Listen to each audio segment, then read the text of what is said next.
warahmatullahi wabarakatuh. Halo teman-teman semuanya.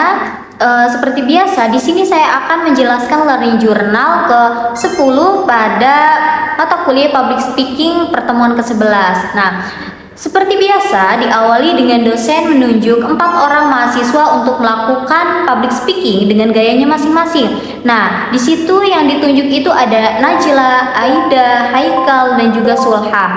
Nah, kita langsung saja ke materinya. Nah, materinya itu membahas tentang persiapan mental, penguasaan materi, performa bahasa, bahasa verbal dan non-verbal, komunikasi simbolik, serta penampilan dalam public speaking. Nah, menurut saya materi ini sangat penting karena saat berbicara di depan umum bukan hanya isi materi yang dinilai, tetapi juga cara menyampaikan dan sikap dari pembicaranya. Nah, pada awal pembelajaran juga dijelaskan tentang pentingnya persiapan materi dalam public speaking. Nah, banyak orang yang sebenarnya memahami materi yang ingin disampaikannya, tetapi ketika tampil gitu ya di depan umum, mereka ngerasa gugup, takut materi yang dipresentasikannya itu nggak baik gitu. Saya jadi memahami bahwa rasa gugup itu sebenarnya hal yang normal dan hampir semua orang pernah mengalaminya. Yang terpenting adalah bagaimana cara kita mengontrol rasa gugup tersebut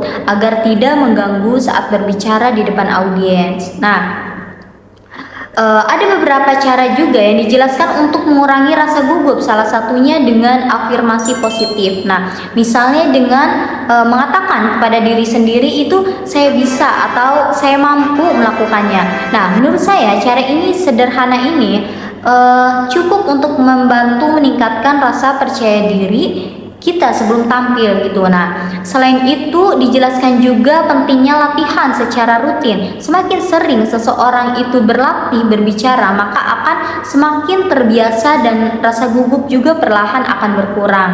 Nah, saya merasa hal ini benar-benar karena biasanya ketika saya sudah latihan terlebih dahulu sebelum presentasi, saya jadi lebih tenang saat menjelaskan materinya. Nah, materi berikutnya itu membahas tentang penguasaan materi. Nah, dalam public speaking, seseorang itu berbicara harus memahami apa yang ingin disampaikannya agar audiens itu dapat menangkap isi pembicaraan dengan jelas.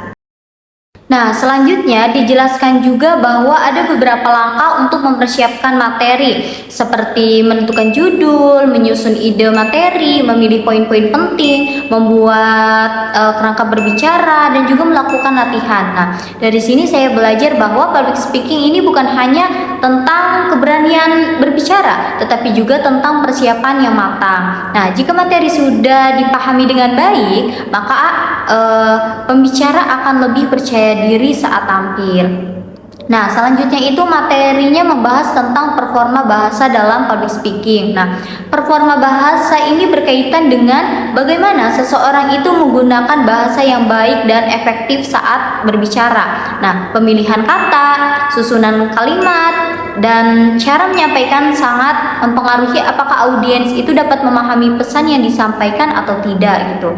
Nah, saya belajar bahwa penggunaan bahasa yang jelas ini penting agar komunikasi berjalan dengan baik. Nah, selain itu pembicara juga harus menyesuaikan cara berbicara dengan situasi dan audiens yang dihadapinya.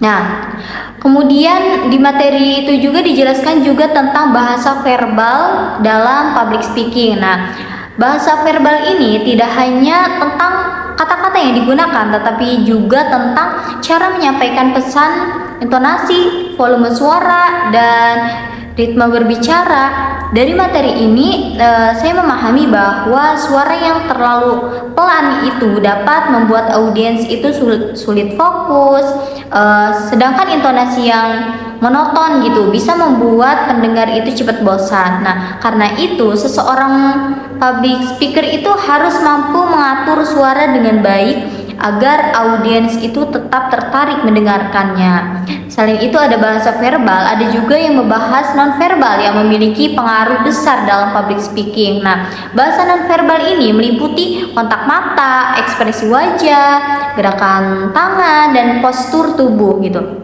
Nah, kontak mata dapat menunjukkan rasa percaya diri dan membantu membangun hubungan dengan audiens. Seperti ekspresi wajah juga membantu memperjelas emosi dan pesan yang ingin disampaikan. Saya belajar bahwa gerakan tubuh yang alami itu dapat membantu penampilan yang menarik gitu.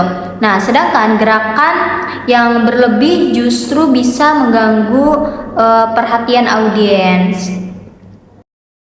Nah, materi berikutnya adalah komunikasi simbolik. Setelah dijelaskan, saya memahami bahwa komunikasi simbolik adalah penyampaian pesan melalui simbol-simbol tertentu, baik secara verbal maupun nonverbal. Contohnya seperti tadi ekspresi wajah, gerakan tubuh, atau nada suara yang memiliki makna tertentu bagi audiens. Nah, dalam public speaking, penguasaan simbolik atau bahasa tubuh yang tepat ini dapat membantu memperjelas pesan dan membuat komunikasi menjadi lebih efektif. Nah, yang terakhir, materi ini membahas juga tentang penampilan dalam public speaking. Nah, penampilan ini menjadi salah satu hal penting ya, karena merupakan kesan pertama yang dilihat oleh audiens. Nah, seseorang pembicara itu sebaiknya memakai pakaian yang rapi, bersih, dan sesuai dengan situasi gitu. Nah, selain itu sikap saat berada di depan audiens juga perlu diperhatikan, seperti berjalan dengan percaya diri, tersenyum, dan menjaga kontak mata,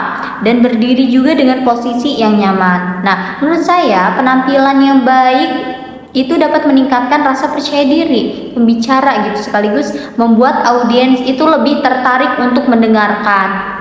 Nah, dari keseluruhan materi pertemuan ini, saya mendapatkan banyak pelajaran baru tentang bagaimana menjadi pembicara yang baik. Nah, public speaking ini ternyata bukan hanya soal berani berbicara di depan umum, tetapi juga membutuhkan persiapan mental, penguasaan materi, cara berbicara yang efektif, penggunaan bahasa tubuh yang tepat, dan penampilan yang mendukung gitu. Nah, setelah mempelajari materi ini, saya menjadi lebih memahami hal-hal apa saja gitu yang perlu diperbaiki ketika tampil presentasi di depan kelas. Nah, saya juga berharap kedepannya saya bisa lebih percaya diri dan lebih baik dalam menyampaikan pendapat di depan orang banyak. Mungkin itu saja mengenai Learning Journal pada pertemuan ke-10. Terima kasih. Apabila ada kata-kata yang salah, mohon dimaafkan. Wassalamualaikum warahmatullahi wabarakatuh.